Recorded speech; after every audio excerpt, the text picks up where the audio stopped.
نحن خلقناکم فلولا تصدقون، اے انسان غور کر، ہم نے تجھے پیدا کیا تھا تو تو قیامت کا منکر ہو گیا۔ افرأیتم ما تمنون، سر یہ اب وہ دلائل ہیں جو میں نے ہو کریٹڈ گاڈ والے لیکچر میں کور کیے تھے، اللہ کی قدرت کی نشانیاں جو اس انداز میں آئی ہیں جو پورے قرآن میں ایسے نہیں آئی۔ اللہ تعالیٰ اپنی ایگزسٹنس کے اوپر دلائل دے رہا ہے کہ اے انسان میں نے تجھے پیدا کیا، تو اپنی مرضی سے تو پیدا نہیں ہوا تھا، تو نے قیامت کے دن کا ہی منکر ہو گیا کہ میں جس نے تجھے پہلی دفعہ پیدا کیا کہ میں تجھے دوبارہ نہیں زندہ کر سکوں گا۔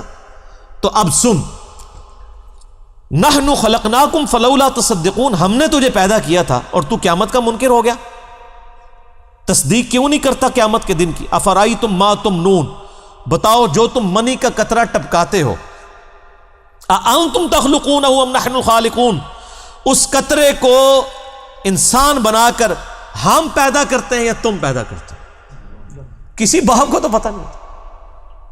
بل انت یا رب، بلکہ اے رب تو ہی کرتا ہے۔ نحن قدرنا بینکم الموت وما نحن بمسبوقین، ہم نے ہی مقرر کی ہے تمہارے درمیان موت اور ہم عاجز نہیں ہیں کہ تمہاری جگہ کسی اور کو لے آئیں، علی ان نبدل امثالکم، تمہاری مثل۔ یعنی اللہ تعالیٰ فرماتا ہے، اس کی کئی ایک تشریحات کی گئی ہیں، میں آسان فہم سمجھا دیتا ہوں کہ اللہ تعالیٰ فرماتا ہے کہ ہم حائل ہیں، موت کو ہم نے جو ہے وہ تمہارے درمیان ایک وقفہ بنا دیا، یعنی ایک تم نے دنیا کی زندگی گزاری، اس کے بعد ایک موت کا وقفہ اور پھر آخرت کی زندگی، یہ ہم ہی سب کچھ لے کے چل رہے ہیں۔ اللہ کانسٹنٹ ہے، ہم بدل رہے ہیں، ہماری سوچ ہماری روح نہیں بدلی لیکن ہمارا جسم بدل رہا ہے۔ تو اللہ تعالیٰ ہمارا جو اس کے اوپر قادر ہے وہ یہ بھی کر سکتا ہے تمہاری نافرمانیوں کے سبب تمہیں تباہ و برباد کر کے کوئی نئی مخلوق آباد کر دے، اگر اس کا مقصد یہی ہو کہ زبردستی تمہیں جو ہے وہ تباہ کرنا ہے تو اس کے لیے کوئی مسئلہ تو نہیں ہے۔ اور یہ بھی یاد رکھیے گا، انسان کا شعور تو اسی طریقے سے پیرلل میں ساتھ چلتا ہے۔ یعنی ہم جب اپنی بچپن کی بات کرتے ہیں کہ جی میں بچپن میں فلاں جگہ گیا، جب آپ بچپن میں کوئی کام کر رہے تھے کیا آپ کی شکل، چہرہ، جسم یہی تھا؟ وہ تو ہر لمحے نئے خلیے پیدا ہو رہے ہیں۔ بچپن کچھ اور تھا، جوانی اور بڑھاپا، اور آپ تصویریں سامنے رکھ کے دیکھیں تو آپ کو پتہ چل جاتا ہے کہ جی کیا سے کیا انسان بن جاتا ہے۔ دنیا میں بھی آپ کا جسم بدلتا رہتا ہے لیکن شعور تو کانسٹنٹ ہی رہتا ہے نا۔ اس طرح مرنے کے بعد ہمیں نیا جسم دیا جائے گا، شعور یہی چل رہا ہوگا، اس سے کوئی فرق نہیں پڑتا۔ جنت میں ایک اور جسم دیا جائے گا لیکن وہ ہم ہی ہوں گے۔ اور اب اس دنیا کی زندگی گزارنے کے بعد، موت کے بعد جو آخرت کی جتنی زندگی ہے نا، وہ سب کی سب ہمیں اسی طریقے سے یاد رہے گی جو میں نے پچھلی دفعہ بتایا کہ اصحاب الاعراف کا میں نے ذکر کیا تھا کہ دنیا میں سب لوگ جان رہے، جس طرح ابھی اگر میں کہوں کہ میری شیر خارگی کی عمر جب میں 1 سال کا تھا تو اس وقت میں کیا کرتا تھا مجھے نہیں یاد، لیکن جیسے میں شعور کی عمر کو پہنچا یعنی میٹرک کی عمر کو، تو اس وقت کے واقعات مجھے یاد ہیں۔ پھر اب یہ یعنی 40+ ایج ہوئی، اب کے واقعات یاد ہیں۔ تو مرنے کے بعد بھی انسان کو یہ والی زندگی یاد رہے گی۔ ابھی تو ہمیں اپنے بچپن کی زندگی یاد نہیں، اب شعور ہمارا سٹارٹ ہو چکا ہے، تو یہ موت ایک وقفہ ہے، اس کے بعد نیا شعور شروع ہو جائے گا۔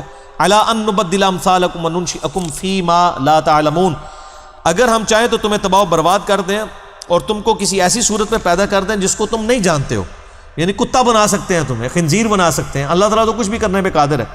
وَلَقَدْ عَلِمْتُمُ النَّشْأَةَ الْأُولَىٰ فَلَوْلَا تَذَكَّرُونَ، تمہیں اچھی طرح علم ہے اپنی پہلی پیدائش کا، تو تم غور و فکر کیوں نہیں کرتے ہو، نصیحت کیوں نہیں حاصل کرتے؟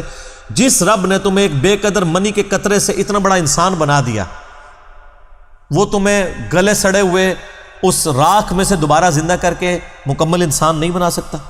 افرأیتم ما تحرثون، بھلا تم نے کبھی غور کیا کہ جو تم کھیتی بوتے ہو، انتم تزرعونہ ام نحن الزارعون، کیا اس دانے کو اگا کے تم بڑا کرتے ہو یا ہم کرتے ہیں؟ ہائے ہائے ہائے، سر ہمیں تو پتہ ہی نہیں ہے، کسان تو بکھیر کے چلا جاتا ہے اور وہ ایسے اوپر سے ہی وہ پھینک رہے ہوتے ہیں بیج، اگر ایک ایک بیج کو اندر کرنا پڑ جائے تو لگ پتہ جائے، ایک بے قدر بیج جو ہے وہ 6 ارب گنا بڑا درخت بن جاتا ہے۔ اللہ تعالیٰ فرماتا ہے کون نکال رہا ہے اسے؟ لَوْ نَشَاءُ لَجَعَلْنَاهُ حُطَامًا فَظَلْتُمْ تَفَكَّهُونَ، اگر ہم چاہیں تو ساری کھیتی کو چورا چورا ہی بنا دیں اور تم کفے افسوس ہی کرتے رہو، یعنی تم بو کے گئے ہو، پانی بھی ڈالا ہے، کچھ نکلے ہی نہ، گارے سارے کا سارا چورا ہی اس میں سے نکلے، تم کیا کر سکتے ہو؟ خدا کا کچھ بگاڑ سکتے ہو؟ اِنَّا لَمُغْرَمُونَ، اور پھر تم کو ہائے ہم تو قرضوں کے بوجھ تلے دب گئے، یعنی اتنی محنت کی تھی آؤٹ پٹ زیرو، بل نحن محرومون، بلکہ ہم تو بڑے بد نصیب رہ گئے۔ افرأیتم الماء الذی تشربون، کیا تم نے غور کیا یہ جو پانی تم پیتے ہو، اانتم انزلتموہ من المزن ام نحن المنزلون، کیا تم نے اسے بادلوں سے اتارا ہے یا ہم اتارنے والے ہیں؟ سر صرف پانی ختم ہو جائے نا تو دنیا سے ساری زندگی ختم ہو گئی، اور کچھ ختم کرنے کی ضرورت ہی نہیں۔ لو نشاء جعلناہ اجاجا، اگر ہم چاہیں تو پانی کو ختم کرنا تو دور کی بات ہے نا، اگر چھوٹا سا کام کر دیں کہ اس پانی کو ہم کھاری بنا دیں، سخت کڑوا نمکین، تو پھر بھی تمہارے قابل تو نہیں رہے گا۔ سمندر کا پانی آپ پی نہیں سکتے، عام بندوں کو نہیں پتا، ادھر نا سمندر میں جو کشتیوں میں بیچارے تو وہ کئی پیاس سے ہی مر جاتے ہیں، تو لوگ مجھے اگلے دن بچہ ہی پوچھا تھا کہ بابا پانی کیوں نہیں سمندر کا پی لیتے؟ میں نے کہا سمندر کا پانی پی کے تو موت واقع ہو جاتی ہے، کیونکہ وہ تو نمکین ہوتا ہے، وہ تو کاٹ دیتا ہے ہر چیز کو، پینے والا پانی تو نہیں ہوتا، الا یہ کہ اس کو ٹریٹمنٹ پلانٹ سے گزارا جائے۔ تو اللہ تعالیٰ فرماتا ہے کہ اگر ہم اس کو نمکین بنا دیں تو وہ تمہارا پانی بھی کام کا نہ رہے۔ فلولا تشکرون، تو تم شکر کیوں نہیں ادا کرتے؟ افرأیتم النار التی تورون، کیا تم نے غور کیا جو آگ تم سلگھاتے ہو، اانتم انشأتم شجرتها ام نحن المنشئون، کیا اس کے درخت کو تم نے پیدا کیا ہے یا ہم اسے پیدا کرنے والے ہیں؟ سر اس درخت کے اندر جو اللہ نے آگ رکھ دی ہے، ایک تو خاص عرب کے علاقے میں درخت پایا جاتا ہے نا جس کے پتوں کو رگڑے تو اس میں سے آگ نکلتی ہے، ہر درخت کے اندر پوٹینشلی آگ موجود ہے۔ آپ دیکھیں جو آئنسٹائن کی ایکویشن ہے E=mc²، کہ انرجی اور ماس ایک دوسرے میں کنورٹ ہو سکتے ہیں۔ ابھی تک سائنس صرف یا ہم فزیکل فینومینا سے میس کو انرجی میں کنورٹ کر سکیں، انرجی کبھی میس میں نہیں کنورٹ ہوئی۔ ایسا کبھی نہیں ہوا کہ آپ لکڑی جلائیں اور اس میں سے آگ نکلے، وہ ہیٹ، اس آگ سے دوبارہ لکڑی بنی ہے کبھی؟ لیکن سائنس کہتی ہے یہ پاسبل ہے،